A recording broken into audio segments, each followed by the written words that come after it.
right, so you're trying to close deals internationally, and that means you're stepping into a world where, like, yes doesn't always actually mean yes. We've got a whole bunch of research and stories to really unpack some misunderstandings that can pop up when you're dealing with all these different cultures. It's true. I mean, closing a deal across cultures, it can really feel like navigating a minefield. All these unspoken rules and expectations.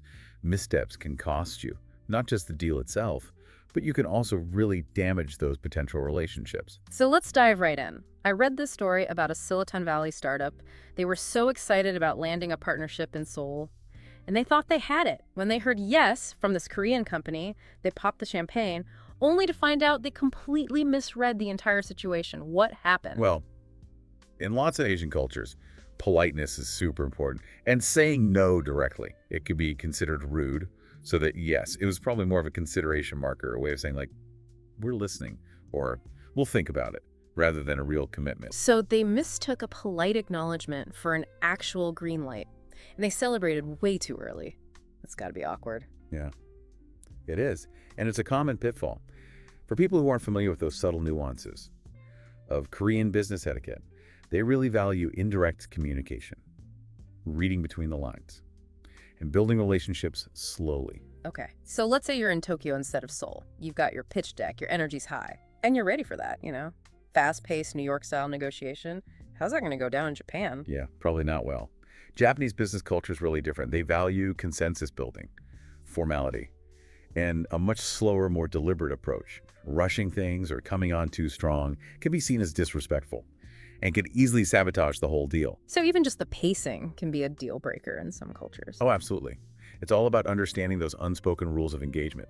In Japan, for example, exchanging business cards. This is a whole ritual. You present your card with both hands, you carefully read theirs, and you treat it with respect.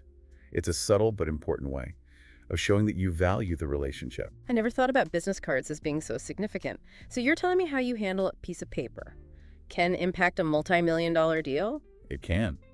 These seemingly small gestures can speak volumes about how well you understand their culture and your willingness to adapt. Okay, so you've made it through that initial meeting in Tokyo, but now you find yourself at what seems like this never-ending coffee ceremony. Is this just a way to stall?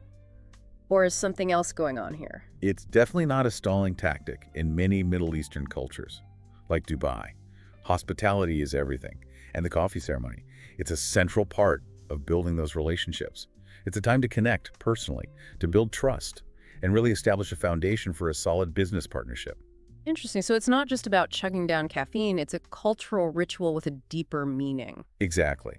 By participating, engaging in conversation, and showing genuine interest, you show respect for their customs, and you build that rapport that can be crucial to actually closing the deal. It seems like every culture has its own set of unspoken rules and rituals around doing business. How do you even keep track of it all? It can be a lot, but the key is to approach each culture with a sense of curiosity and a willingness to learn. Instead of assuming your way is the right way, try to understand the why behind their customs. So it's not just about memorizing a list of do's and don'ts. It's about understanding the cultural values that drive those behaviors. Exactly. And that understanding can be the difference between a successful deal and a missed opportunity. Okay, so we've talked about understanding those cultural differences in nonverbal communication and rituals. But what about actually spoken words? How can something as simple as a phrase be misinterpreted across cultures? Language. Oh, it's a minefield. Even when everyone's speaking the same language, a phrase that seems totally harmless in one culture can be a major faux pas in another. Let's say you're in a negotiation in Sweden, and you hear the phrase, "This sounds interesting." You might think you've piqued their interest, but in Sweden, that's not necessarily a good thing.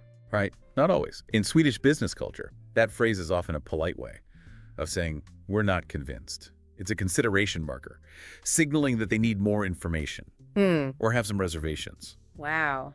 I can see how that could lead to a lot of confusion and frustration.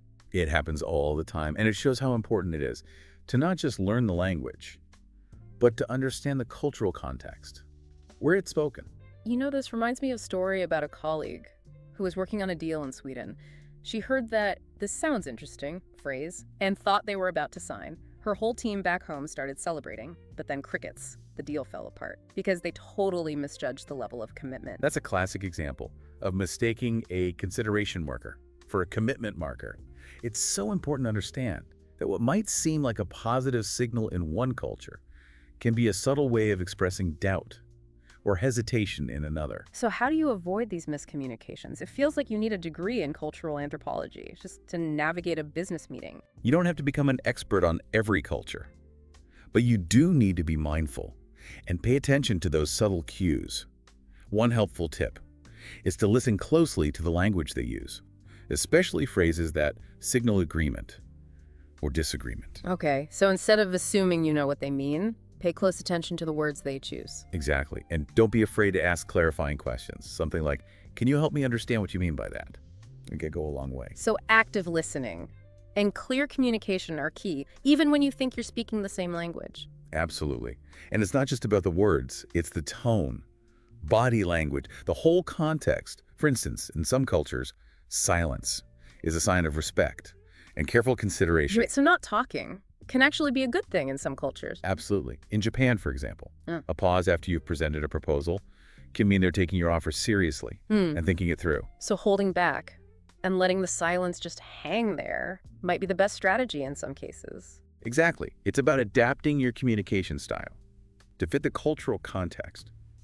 In Western cultures, we like to be assertive and direct, but in many Eastern cultures, a more reserved and indirect approach is better. This is fascinating. It's like learning a whole new language, a language of cultural cues and unspoken rules. That's a great way to put it. And the more fluent you become in this language, the more successful you'll be in navigating the world of international business. Okay, so we've been talking about how every culture has like its own unique communication style. But what about the agreement itself? You know, the moment where you think, okay, we've got a deal. Yeah. How does that actually play out differently in different cultures? Yeah, that's where things get really interesting. You might think a handshake is like this universal symbol of agreement, but the perception of a verbal agreement and how binding it is can vary a lot. Yeah, I've heard that in some cultures. Your word is your bond. And a verbal agreement is just as strong as a written contract. Is that true everywhere? No, not at all. For instance, in Scandinavian countries, there's a high level of trust in business, and a handshake can often be enough. But try that in China or India, and you might find yourself in a tough spot. Because in those cultures, they would expect a formal written contract. Exactly. In lots of Asian cultures, a written contract is essential, not just for legal protection, but as a symbol of respect and a sign that you're serious about the partnership. So it's not just about having a contract. It's about understanding what that document means to them and how it fits into their business practices. Right, and it goes beyond just having a contract. It's understanding the nuances of how contracts are negotiated and drafted and signed in different cultures. For example, in some cultures, negotiating is very collaborative, both parties working together to create a win-win. But in others, it can be much more adversarial, each side trying to get the best possible terms for themselves. Yeah, I imagine that could lead to some pretty tense situations if you're not prepared for that. How do you navigate those different approaches? It's so important to be aware of those cultural differences and adapt your style. If you're working with a culture that values collaboration, be ready to be flexible and open to compromise. But if you're dealing with a more adversarial approach, be ready to hold your ground and negotiate assertively. So it's about striking a balance between being respectful of their cultural norms and advocating for what you need. That's the key. And remember, even within a culture, there can be individual differences. Always pay attention and try to understand the communication style of the specific people you're dealing with. Okay, so we've talked about face-to-face meetings, but let's talk about how tech is changing things. With so much international business happening online, how are these cultural differences playing out in the virtual world? It's a great question. We're seeing this really interesting blend of traditional practices and modern digital adaptations. Like imagine, you're closing a deal with a Japanese company virtually. You might find yourself participating in a virtual tea ceremony, a digital version of their traditional ritual for relationship building. A virtual tea ceremony? What would that even look like? Well, it could be sending each other a special blend of tea before the call, then joining a video call and sharing the experience together, discussing the tea, engaging in some light conversation. It's a way of honoring tradition while adapting to the limitations of being virtual. That's fascinating. It's like finding ways to bridge those cultural gaps, even when you're not physically together. But I imagine there are also new challenges when you're closing deals virtually. Absolutely. Nonverbal communication, Hmm. which is so crucial in person. It's much harder to interpret online. You miss out on those subtle cues, the facial expressions and gestures that tell you so much about what someone is thinking. Right. You can't read the room through a screen. Exactly. That's why it's so important to be extra mindful when you're communicating virtually. Be clear and concise in your language. Avoid jargon or slang that could be misinterpreted. And pay close attention to your tone in your emails and messages. So it's almost like you need to develop new skills for navigating these virtual cross-cultural interactions. You could say that. I think of it as developing a digital deal-closing toolkit. Strategies and techniques for building rapport, establishing trust, and communicating across cultures online. Okay, so what would be in this toolkit? What are some key strategies? Well, first of all, be mindful of your virtual background. Is it professional? Culturally appropriate? You don't want to accidentally offend anyone with something that's in your background. Yeah, you wouldn't want to have something that they might see as disrespectful. Exactly. And think about your lighting and camera angles, too. You want to come across as professional. Make sure you're well lit and people can see you clearly.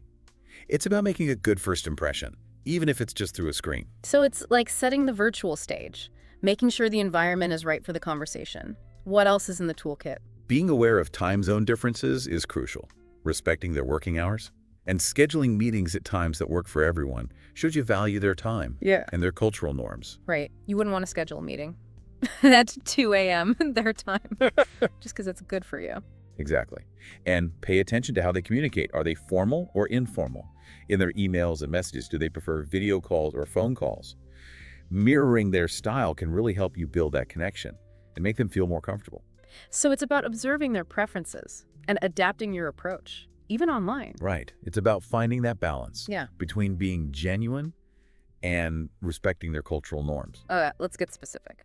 Imagine a scenario where you have an Australian tech company, a German manufacturer, and a South Korean distributor, all trying to close a deal virtually. How do you handle all those different cultural styles and make sure everyone feels heard and understood? That's a great example. In a situation like that, I recommend using what I call the mirror method, essentially. You observe the most formal party's approach and subtly mirror their style while still being yourself. So in this case, you'd probably adapt to the German approach, which is known for being very structured and detail-oriented. Exactly. Germans value punctuality and precision and thoroughness in their business dealings. By mirroring that, you show respect for their norms and create a good foundation for communication. That makes sense. But wouldn't it feel a little weird trying to adapt to a style that isn't really your own? It's not about completely changing who you are. It's about making small adjustments to create a better interaction. It's like learning a few steps of a new dance. Yeah. You don't need to become a pro, but you need to know the basic steps to participate. I like that analogy. It's about finding that rhythm that allows you to connect with people from different cultures without losing yourself. That's it. It's about building bridges, making connections, and finding that common ground, even when there are cultural differences. Speaking of connecting, let's go back to the idea of celebrations. We talked about how celebrating a deal too early can be a big mistake in some cultures. But what about when you're closing a deal online? How do you celebrate when you're not together in person? That's where you have to get creative. You can find ways to celebrate virtually, whether it's a toast on a video call, sending a nice e-gift, or even a virtual dinner, where everyone enjoys a meal from wherever they are. It's like creating a shared experience, even if you're miles apart. Right. And it doesn't have to be fancy or expensive. The key is to acknowledge what you've accomplished and express your appreciation for everyone's hard work, even in a virtual setting. Okay, so you figured out the cultural side of closing the deal online, you've celebrated appropriately, and now you need to move from the agreement to action. But how do you make sure that transition goes smoothly? Especially when everyone has different expectations about timelines and next steps. That's where you need culturally flexible timelines. What's considered immediate action or a reasonable deadline can be totally different, depending on the culture. So what might seem like a delay in one culture could be completely normal in another. Exactly. For example, in the US, speed and efficiency are really important in business. You'd probably expect a quick turnaround on decisions and actions. But in other cultures, like in some parts of Asia, a more thoughtful and consensus-driven approach is preferred, and things might move slower. Yeah, I can see how that could lead to some issues if you're not aware of those different expectations. It definitely can. That's why it's so important to talk about timelines openly, right from the start. Don't assume that everyone operates on the same schedule. So what are some tips for creating these culturally flexible timelines? One good strategy is to break the project down into smaller steps and agree on realistic deadlines for each step. That gives you some flexibility while making sure everyone is on the same page. Another tip is to be clear about how often you'll communicate and what methods you'll use. Some cultures might like daily updates, while others prefer weekly or even monthly. So it's about balancing structure with being adaptable to different working styles and communication preferences. Yes, and it's important to build in what I call universal pause points. Moments to check in, make sure everyone's on track, Yeah. and address any cultural misunderstandings Yeah. before they become big problems. Those pause points sound important. It's like taking a moment to breathe and make sure everyone's still dancing to the same beat. Exactly. It's about maintaining that rhythm so you can get through those next steps and reach that final destination, a successful partnership together. You know, we've covered so much, deciphering those nonverbal cues, mastering the art of like the virtual handshake.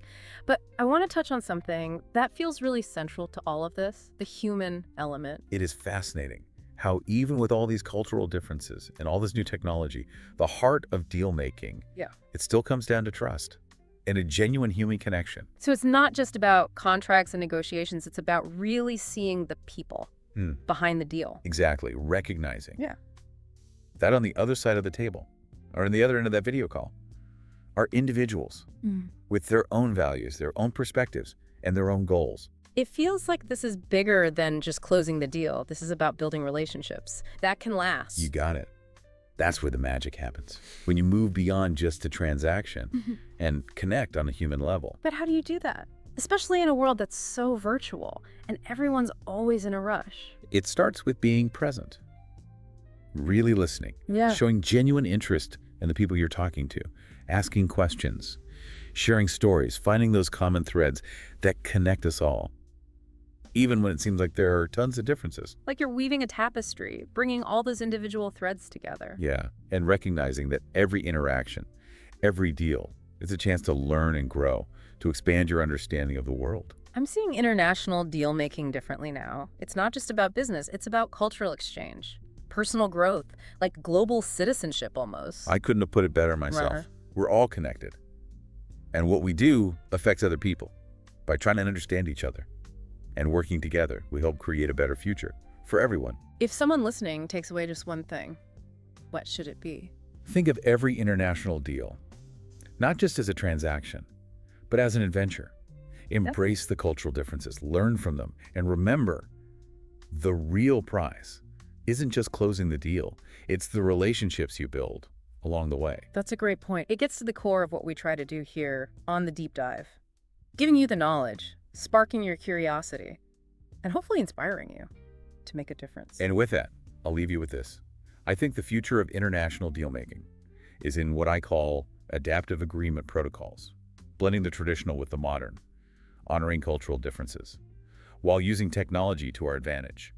Imagine virtual signing ceremonies that feel personal and secure, or negotiation platforms that translate not just the words, but the meaning behind them. So it's about being adaptable and creative, always willing to learn. Exactly. International deal-making is always changing. It's a constant process of learning Connect. and growing. Well, on that note, we'll wrap up this deep dive. Remember, every international deal you close, it's more than just a win for your business. It's a bridge between cultures, a step towards a more understanding world, and a chance to grow both professionally and personally. Keep building those bridges, one deal at a time. Be sure to join us next time when we'll dive into managing virtual team communications. We'll explore the ups and downs of leading and working together across cultures in the digital world. Until then, keep learning, keep connecting, and keep diving deep.